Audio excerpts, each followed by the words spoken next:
దేవుని పరిశుద్ధ నామానికి స్తోత్రాలు. కూడి వచ్చిన మీ అందరికీ సంఘ కాపరిగా నా శుభాలు వందనాలు తెలియజేస్తూ ఉన్నాను.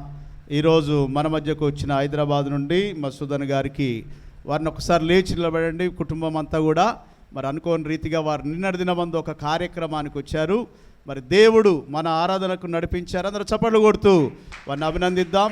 మరి నెమ్మికల్ గ్రామంలో ఈ యొక్క కుటుంబం, వారి తండ్రి గారు ఎల్లయ్య గారు, అమ్మగారు ఆ సంఘానికి మూల స్తంభాలు.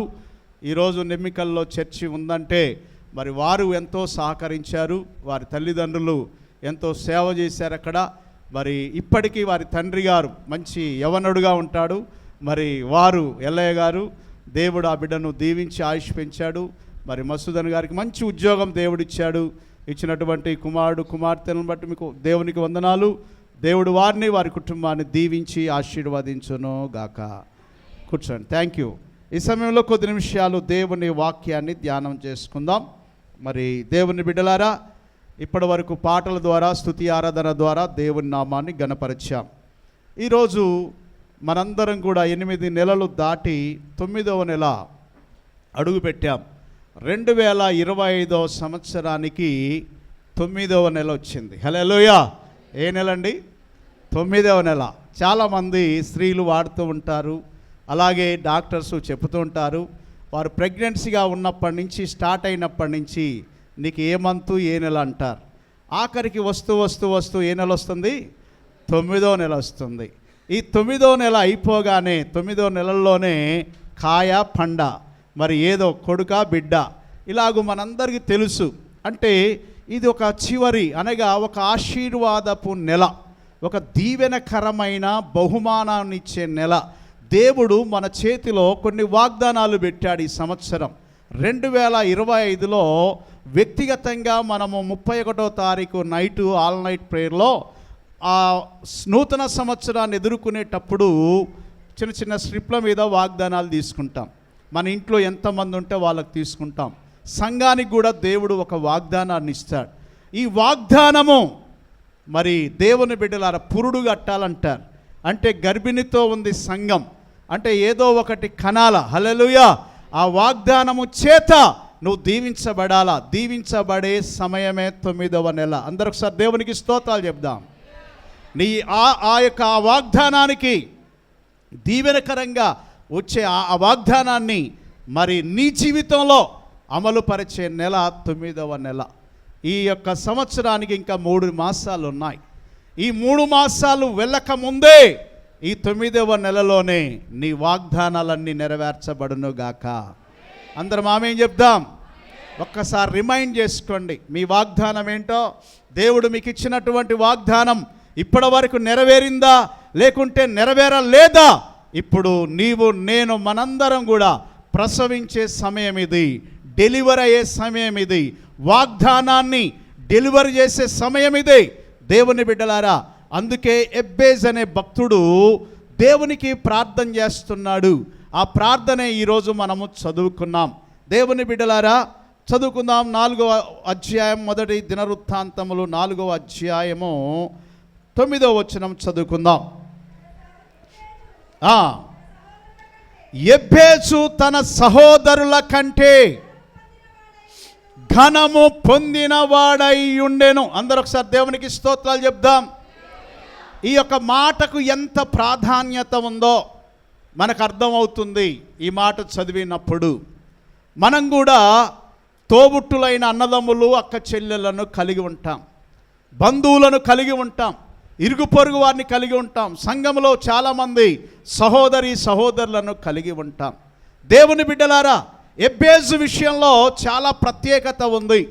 నిజంగా తన సహోదరులందరిలో హల్లెలూయా ఒక ప్రత్యేకమైన స్థానాన్ని సంపాదించుకున్నాడు.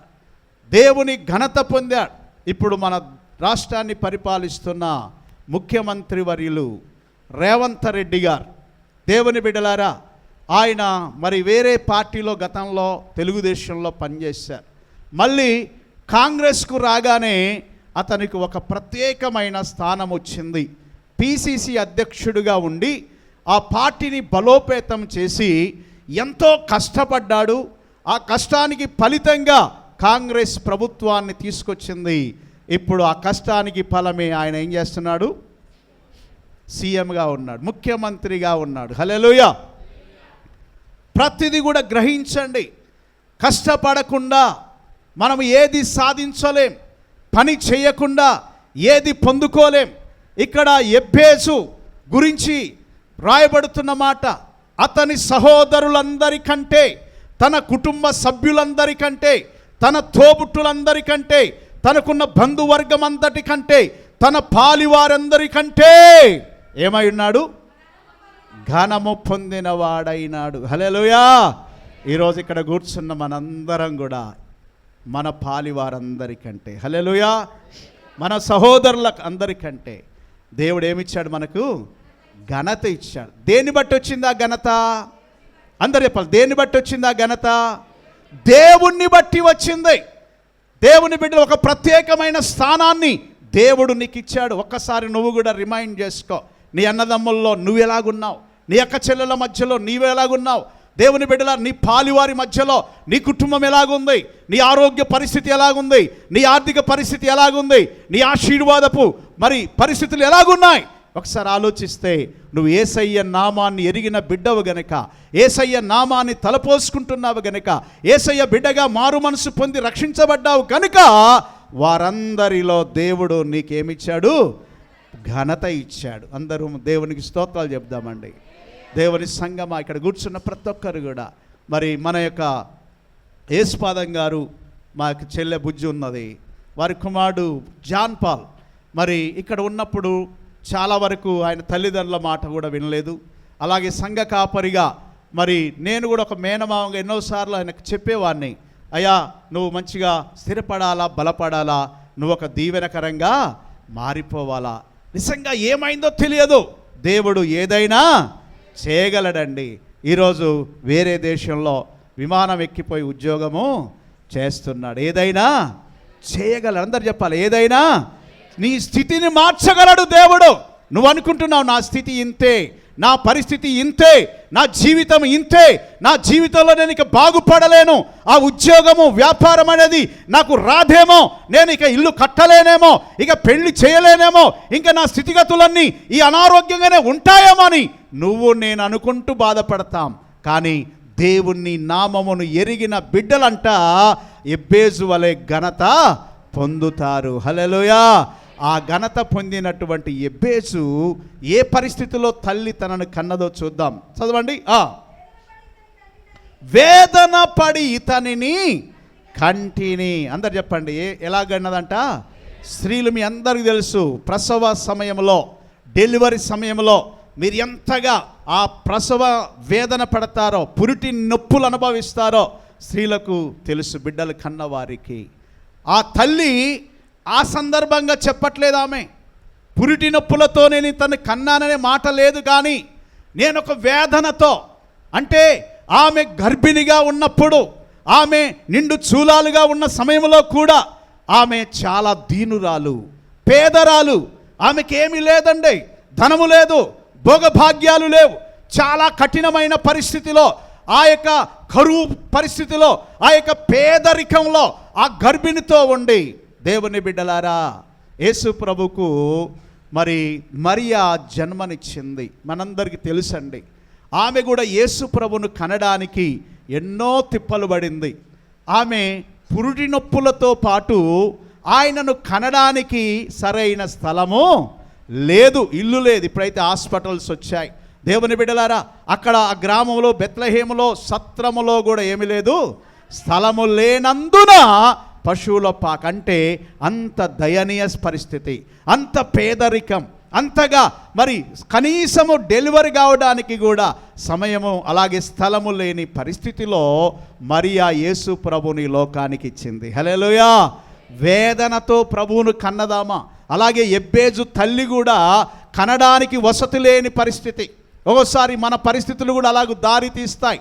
మన కుటుంబ పరిస్థితి, మన ఆర్థిక పరిస్థితి, మన ఆరోగ్య పరిస్థితులు ఒకసారి కృంగదీస్తాయి. దేవుని బిడ్డలారా, అమాంతంగా పైకి వెళ్ళిపోతాం, వెంటనే డౌన్ అయిపోతాం, క్రింద పడిపోతాం. దేవుని బిడ్డలారా, ఇక్కడ చేరిన ప్రతి ఒక్కరు గమనించాలా, వేదనతో నేను అతనిని కంటిని గనుక అతనికి ఏం పేరు పెట్టింది? ఎబ్బేజ్. ఎబ్బేజ్ అంటే వేదన. ఏంటంట?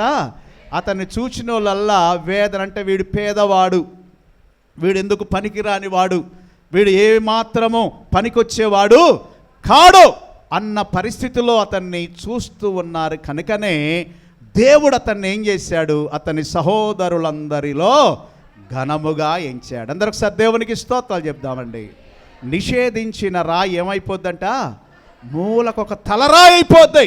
దేవుని బిడ్డలారా, అందుకే మనం భయపడొద్దు, కృంగిపోవద్దు. ఇంత గనుడైనటువంటి ఎబ్బేజు కూడా దేవుని మందిరానికి వెళ్ళాడంట. ఎబ్బేజు దేవుని మందిరం, నాకు డబ్బు ఉంది కదా, నాకు ఆస్తులు ఉన్నాయి కదా, నాకు అంతస్తుంది కదా, నా సహోదరులందరిలో నేనే ఘనమైన వాణ్ణి కదా, నేనే ఉన్నవాణ్ణి కదా అని అనుకోలేదు. ఆయన కూడా మనం ఎలాగూ దేవుని మందిరానికి ఈరోజు వచ్చామో, ఆ యొక్క ఎబ్బేజు కూడా దేవుని మందిరానికి వెళ్ళి ఆయన కూడా ప్రార్థన చేస్తున్నాడు. ఎలాంటి ప్రార్థన చేస్తున్నాడు? అక్కడ 4 సందర్భాలు, 4 ముక్కల ప్రార్థన ఇది. చదవండి. ఎబ్బేజు ఇశ్రాయేలీయుల దేవుణ్ణి గూర్చి మొర్రపెట్టి, ఇశ్రాయేలీయుల దేవుణ్ణి గూర్చి ఏం చేశాడట? మొర్రపెట్టి దేవునికి మొర్రపెడుతున్నాడు. ఏమని మొర్రపెడుతున్నాడు? చదవండి. నీవు నన్ను నిశ్చయముగా, నీవు నన్ను ఖచ్చితంగా, నిశ్చయంగా అంటే ఖచ్చితంగా, నేను నీ బిడ్డను ప్రభువా, వేదనతో నా తల్లి ఒక పేదరికంలో నాయనా నన్ను కని పెంచింది. ఇదిగో నేను ఇలాగే దరిద్రునిగా ఉండకూడదు, నా తల్లిదండ్రులకున్న బాధ నాకుండకూడదు, నా తల్లిదండ్రులకున్న ఇబ్బంది నాకుండకూడదు, నా తల్లిదండ్రులకున్న శ్రమ నాకుండకూడదు అని ఆయన ఏం చేశాడట? దేవుని మందిరములోనికి వెళ్ళి నిశ్చయముగా, అందరిది కూడా చెప్పండి ఎలాగంట? నిశ్చయత అంటే ఖచ్చితంగా, ఓ ప్రభువా ఖచ్చితంగా నేను నా పనులన్నీ వదిలిపెట్టుకొని వచ్చాను ప్రభువా, నా డ్యూటీ వదిలేసుకొని వచ్చాను ప్రభువా, నా భర్తను కూడా పక్కకు పెట్టి వచ్చాను నాయనా, నా భార్యను కూడా పక్కకు పెట్టి వచ్చాను, నా తల్లిదండ్రులను కూడా పక్కకు పెట్టి ఈరోజు నిన్ను స్తుతించాలని, నిన్ను ఆరాధించాలని, నిన్ను గణపరచాలని నీ మందిరానికి వచ్చానయ్యా. ఇదిగో నిశ్చయముగా నీవు నన్ను ఏం చేయి? ఆశీర్వదించయ్యా. నిజంగా నువ్వు ఆశీర్వదించు. అందరు కూడా నాతో పలకండి. నిశ్చయముగా నీవు నన్ను ఆశీర్వదించి. ఆశీర్వాదం కావాలనుకున్న వాళ్ళు గట్టిగా చెప్పాలా? నిశ్చయముగా నన్ను ఆశీర్వదించి. యేసయ్యా ఈరోజు నీ మందిరానికి వచ్చాను. నాకు ఇల్లు లేదని కాదు, నాకు తిండి లేదని కాదు, నాకు వస్త్రం లేదని కాదు, నాకు ఉద్యోగం లేదని కాదు, ఇన్ని ఉన్నా నువ్వు లేకపోతే అవన్నీ నావి కావయ్యా. నేను గనుడనే, నేను ఘనంగా ఎంచబడుతున్నవాడనే, కానీ నీ మందిరంలోకి వస్తే నా హృదయం నిండా సంతోషం, నా శరీరం నిండా ఆరోగ్యం, నా మనసు నిండా నెమ్మది, ఇవి నువ్వు ఇస్తావు కదా ప్రభువా అని నిశ్చయముగా నీవు నన్ను ఆశీర్వదించి. రెండవ మాట ఏం పలుకుతున్నాడు? మనం మోకరించగానే ఏదేదో అడుగుతాం దేవుణ్ణి. ఆయన మోకరించగానే ఏమడుగుతున్నాడు? నిశ్చయముగా ప్రభువా నేను నీ బిడ్డనయ్యా, నీ రక్తము చేత కొనబడిన వాణ్ణి, నీ రక్తము చేత విమోచించబడిన వాణ్ణి, నీ యొక్క రక్తములో నా పాపాలని కడగబడి నీ బిడ్డగా మారి నీ దగ్గరికి వచ్చాను కదా. ఇంకెక్కడికి వెళ్తాను నేను? ఎక్కడికి వెళ్తే ఎవరు నన్ను దీవిస్తారు? ఎక్కడికి వెళ్ళి ఎవరికి చెప్పుకోగలను నా బాధ? ఎక్కడికి వెళ్ళి ఎవరితో పంచుకోగలనయ్యా? నువ్వు నన్ను రక్షించావు గనుక, నువ్వు నా తండ్రివి గనుక ఇదిగో నీ మందిరంలో నీకే ప్రార్థన చేస్తున్నానయ్యా. ఏంటి? నిశ్చయముగా నీవు నన్ను ఆశీర్వదించి. నా సరిహద్దులు, నా సరిహద్దులు అందరు చెప్పాలా? ఏం చేయాలి దేవుడు? సరిహద్దులు. అందరు చెప్పండి ఏం కావాలా? సరిహద్దులు. మనం ఏం చేస్తాం? మన తాతలు ముత్తాతలు తల్లిదండ్రులు కట్టిన ఇల్లు చూసుకుంటూ ఇది మా నాయనది, మా అమ్మది, మా తాతది, ముత్తాతది, అదే అదే అదే అనుకుంటాం. ఆ యొక్క ఇల్లు ఏం కావాలా? ఆ సరిహద్దు ఏం కావాలండి? విశాలపరచాలా. దేవుని బిడ్డలారా, విశాలపరచబడాలా. అది నీ యొక్క సరిహద్దులు విశాలం చేయబడాలా. అదే ఎబ్బేజు అడుగుతున్నాడు, ప్రభువా నువ్వు ఆశీర్వదిస్తే గనుక నేను ఉన్నటువంటి ఇల్లు సరిపోదయ్యా, నువ్వు ఆశీర్వదిస్తే గనుక నేనున్నటువంటి స్థలము ఈ యొక్క కుదింపుగా కొద్దిగా ఉన్నటువంటి ఈ యొక్క మరి 200 గజాల స్థలము 300 600 ఇది సరిపోదు, నువ్వు విశాల పరిస్థితి పెద్దగా అయిపోద్ది. నా సరిహద్దులను నువ్వు విశాలము చేయయ్యా. హల్లెలూయా. నా సరిహద్దులను ఏం చేయాలా? అందరు కూడా నాతో పలక, నా సరిహద్దులను విశాలపరచి. మూడవది నీ చేయి. ఎవరు చేయండి? అందరు చెప్దాం, ఎవరు చెయ్యి? ఎవరు చేయండి? యేసయ్య చేతిలో నిత్య సుఖశాంతులు కలవు. అందుకే ఎబ్బేజు ఎంత తెలివిగల్లోడో చూడండి. మనమైతే ఏదేదో అడుగుతాం దేవుణ్ణి, ప్రభువా ఇప్పటికల్లా ఇప్పుడే అది దయచేయి, ఇప్పటికల్లా ఇప్పుడే ఇది దయచేయి అని దేవునికి మొర్ర పెడతాము. కానీ ఎబ్బేజు జ్ఞానయుక్తంగా దేవుణ్ణి అడుగుతున్నాడు, అయ్యా నిశ్చయముగా నన్ను ఆశీర్వదించు, నీ యొక్క ప్రభు సరిహద్దులను విశాలము చేయయ్యా, నీ చెయ్యి నాకు తోడుగా ఉంచయ్యా. నీ చెయ్యి ఉంటేనే, నీ హస్తం ఉంటేనే, నీ తోడుంటేనే, నీ దీవెన ఉంటేనే మేము బ్రతుకుతామయ్యా. మనుషుల యొక్క కన్ను మంచిది కాదంట. మనం కొంచెం కొంచెం దేవుడు దీవిస్తూ ఉంటే, అభివృద్ధి అవుతూ ఉంటే, కొంచెం సూటు బూటు వేసుకుంటే, కొంచెం మంచి తెల్ల పుల్లగా కనబడితే ఇక మనోళ్ళు ఎవ్వరు ఓర్చుకోలేరు. నువ్వు ఒక మంచి ఇల్లు కట్టుకున్నా, లేకుంటే మంచి వాహనం కొనుక్కున్నా చాలామంది ఈర్ష్య పడుతుంటారు, ఈర్ష్య స్వభావంతో చూస్తూ ఉంటారు. అందుకే ఎబ్బేజు ఏమంటున్నాడంటే, ప్రభువా నా సరిహద్దులు విశాలపడబడినప్పుడు, నువ్వు నన్ను దీవించినప్పుడు, నువ్వు నాకు ఇచ్చిన ఆశీర్వాదం నిలబడాలంటే నీ చెయ్యి నాకు తోడుగా ఉండదయచేయ. హల్లెలూయా. నువ్వు నన్ను కాపాడయ్యా, నువ్వు నాకు ఇచ్చిన ఈ ఆరోగ్యాన్ని నువ్వు కాపాడు. ఏ దుష్టుడు అనగా ఏ అనారోగ్యం నా శరీరంలోనికి ప్రవేశిస్తుందో నాకు తెలియదయ్యా. కనుక దయచేసి నీవే నా యొక్క జీవితంలో ప్రభువా నీ చెయ్యి నాకు తోడుగా, అందరూ చెప్పండి, నీ చెయ్యి నాకు తోడుగా ఉండదయచేయి. ప్రభువా నీ చెయ్యి నాకు ఉండదయచేయి, నీ చెయ్యి హస్తం తోడుగా ఉండాలా. తర్వాత 4వ మాట చూడండి, చదువుకుందామా. నాకు కీడు రాకుండా, నాకు కీడు రాకుండా. ప్రభువా నువ్వు ఇచ్చిన ఆరోగ్యం సడన్గా పడిపోయి మంచానికి ఎక్కుతానయ్యా, కీడు రావద్దు. నాకు ఇచ్చిన ఆస్తుపాస్తులు సడన్గా నేను చేసినటువంటి లేక నా యొక్క అజ్ఞానాన్ని బట్టి చేసిన పరిస్థితిని బట్టి నాకు ఉన్న ఆస్తులన్నీ క్షీణించిపోతాయేమో. అందుకే నాకు కీడు రాకుండా నీవు నన్ను దానిలో నుంచి తప్పించయ్యా, కీడు రాకుండా తప్పించయ్యా. దేవుని బిడ్డలారా, ఎంత పెద్దగా ఉందండి ఈ ప్రార్థన, చాలా షార్ట్ అండ్ స్వీట్గా ఉంది కదా. హల్లెలూయా. మనమైతే ఎంత పెద్ద భారీ ప్రార్థనలు చేస్తామో, ఎప్పుడు ఆమెను అంటారా అని ఎదురు చూస్తారు పక్కన మరి సంఘ సభ్యులు. దేవుని బిడ్డలు ఎప్పుడు ఆమెను అంటదా అక్క, ఎప్పుడు ఆమెను అంటాడా అన్న ఎదురు చూస్తాం. వాళ్ళు అనకపోతే ఆమెనని మనం అంటూ ఉంటాం. ఎందుకంటే ఇటువైనా తెలుసుకొని ఆమెను అంటాడేమో, మనకు విసుకొచ్చిపోద్ది.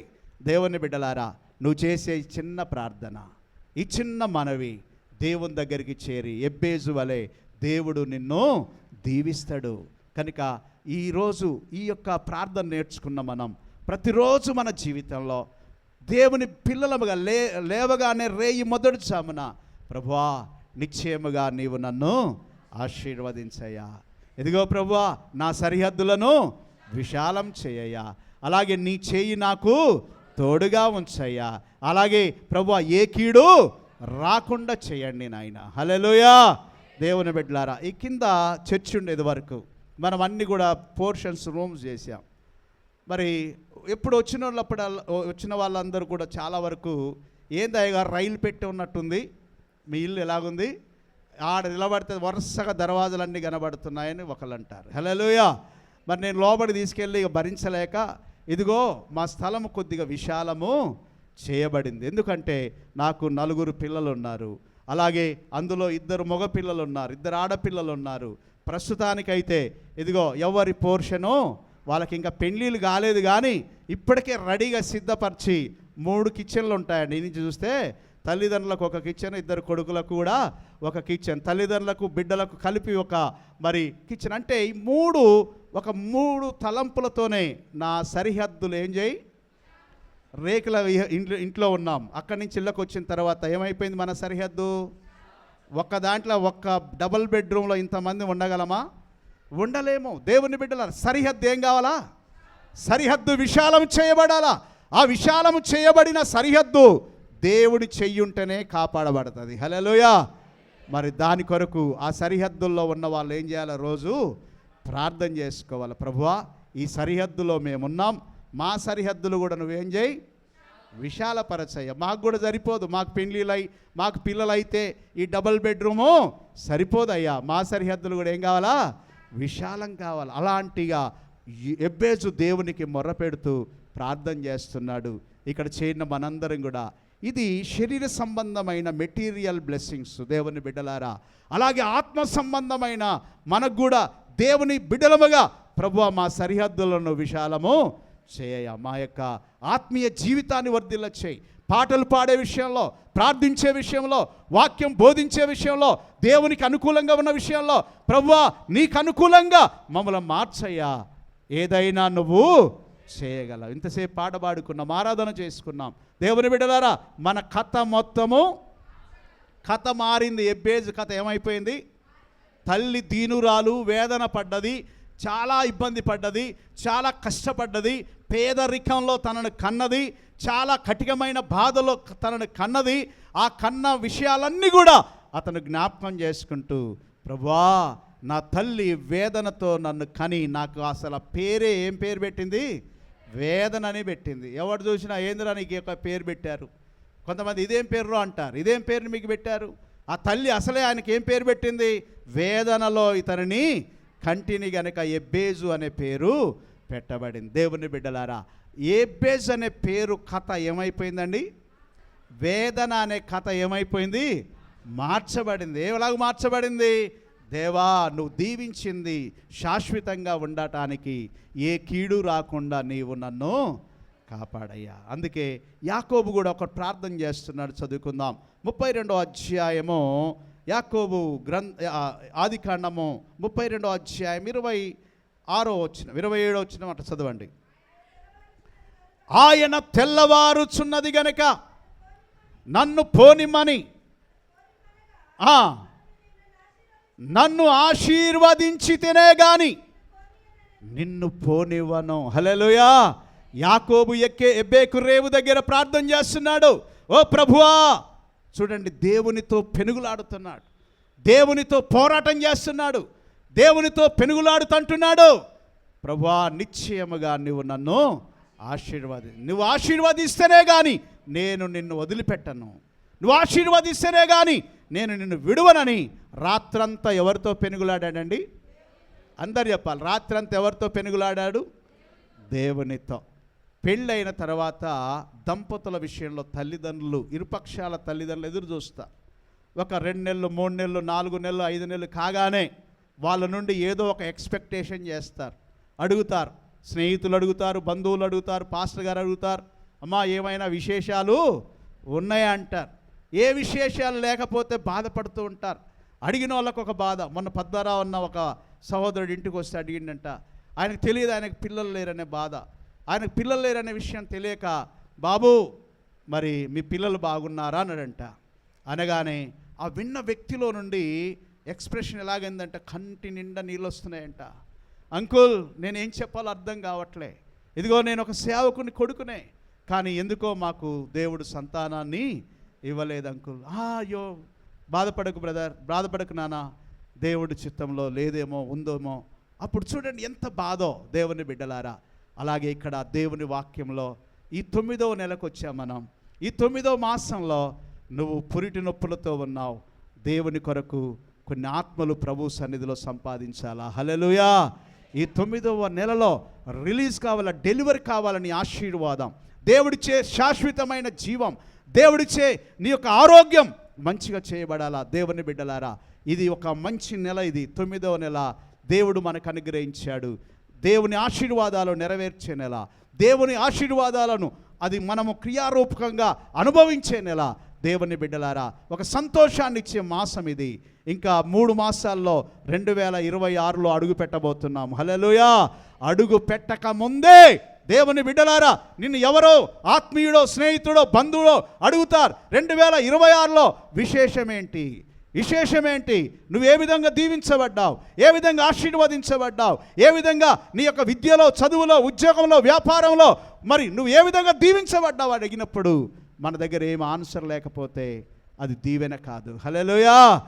ఏదైనా చేయగలడు. నీ యొక్క కథ మొత్తము ఈ 9వ నెలలోనే ఏం కావాలా? అందరు చెప్పాలి, నువ్వు తల్లివి కావాలా. హల్లెలూయా. నువ్వు తండ్రివైనా నువ్వు ఒక తల్లివి కావాలా. దేవుని బిడ్డలారా, నువ్వు ఒక తండ్రివి కావాలా, నువ్వు ఒక తల్లివి కావాలా. నీ వాగ్దానాలన్నీ నెరవేర్చబడాలా, నీ వాగ్దానాలన్నీ నువ్వు అనుభవించాలా.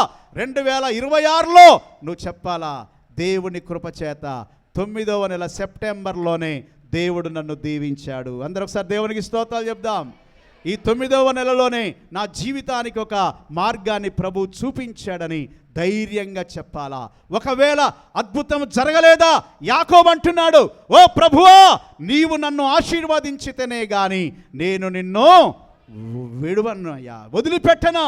ఈరోజు గ్రహించండి, 9వ నెల వరకు నీ బ్రతికి ఇంకా మరి ఎబ్బేసు వలె లేక వేదనతో, కష్టంతో, దుఃఖముతో, బాధతో, అనేక బాధలతో, కష్టాలతో, అనారోగ్యంతో ఉన్నట్లయితే ఈరోజు దేవుని బిడ్డగా యాకోబు యేసయ్య పాదాలు పట్టుకొని వదలట్లేడు. ఆయన నువ్వు ఆశీర్వదిస్తేనే, నువ్వు దీవిస్తేనే, నువ్వు నన్ను దీవిస్తే వరకు నేను వదలనయ్యా. నువ్వు కూడా అదే పోరాటం, అదే పెనుగులాట. ఎవరితో పెనుగులాట? దేవునితో. అందరూ చెప్పండి, ఎవరితో పెనుగులాట? దేవునితో పెనుగులాట. దేవుని బిడ్డలారా, దేవునితో ఎవరైతే పెనుగులాడతారో తప్పకుండా దేవుడు వారిని ఏం చేస్తాడు? ఆశీర్వదిస్తాడు. ఈ 9వ మాసంలో నువ్వు ఒక తీర్మానం చేసుకో, 30వ తారీఖు వరకు నీ జీవితంలో ఒక అద్భుతము జరుగుద్దని నమ్మిన వాళ్ళందరూ ఒకసారి దేవునికి స్తోత్రాలు చెప్దాం. ఈ సెప్టెంబర్ మాసం 30వ తారీఖు వరకు డెలివరీ సమయం. నీలో నుండి ఏదో ఒక ఆశీర్వాదం బయటికి రావాలంటే ఎవరితో పెనుగులాడాలా? అందరూ చెప్పాలి, ఎవరితో పెనుగులాడాలా? దేవునితో పెనుగులాడితేనే దేవుని బిడ్డలారా నీకు ఆశీర్వాదం వస్తుంది. ఏ పెనుగులాట? ప్రార్థనలో పెనుగులాట. ఏంటయ్యా, నా జీవితం ఇంతేనా? ఈ వేదనలతోనే నేను బ్రతకాలా? ఈ కష్టంతోనే నేను జీవించాలా? ఈ యొక్క ఇబ్బందులతోనే నేను జీవించాలయ్యా?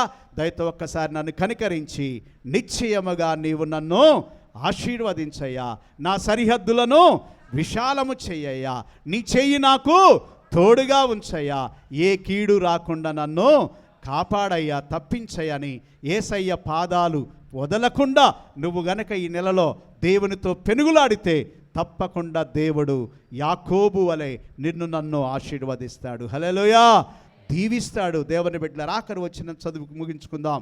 దయచేసి దినవృత్తాంతముల గ్రంథం 2వ దినవృత్తాంతం 26వ అధ్యాయం 5వ వచనం చదవండి. దేవుని ప్రత్యక్షత విషయమందు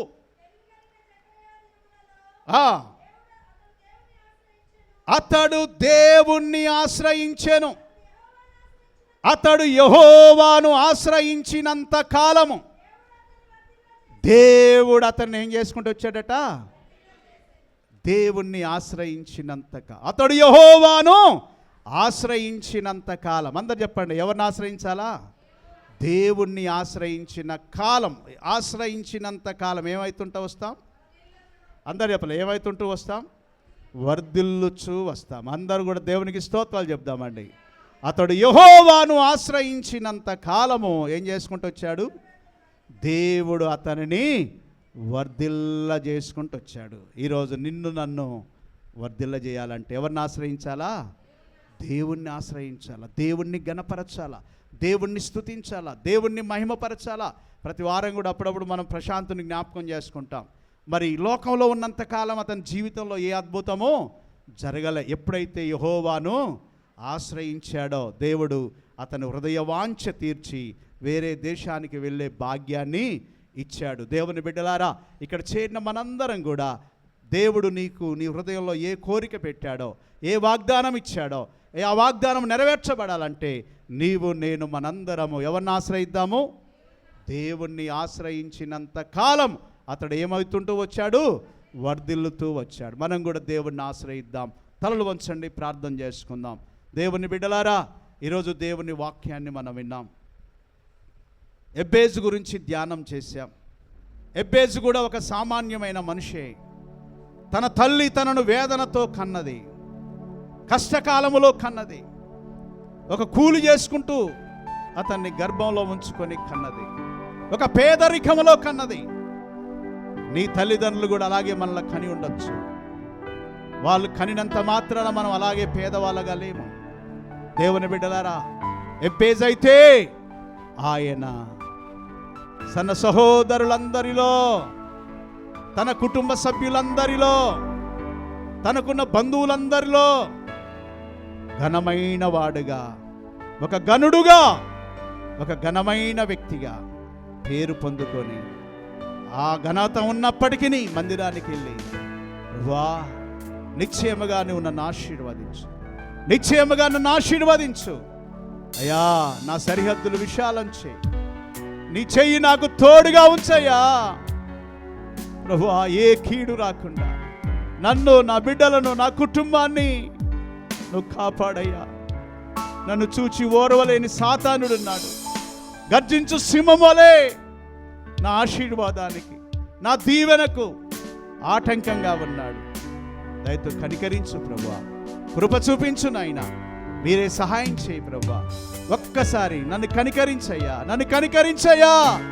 నీ కృప నాపై చూపించయ్యా. దేవుని సన్నిధిలో ప్రార్థించాడు, దేవుని నుండి ఆశీర్వాదాన్ని పొందుకున్నాడు. ఇంకా కింది వచ్చినాను చదివితే, ఎబ్బేజు చేసిన ప్రార్థన ప్రభు ఆలకించి అతడు మనవి చేసిన దాన్ని దేవుడు ఎబ్బేజుకిచ్చాడు.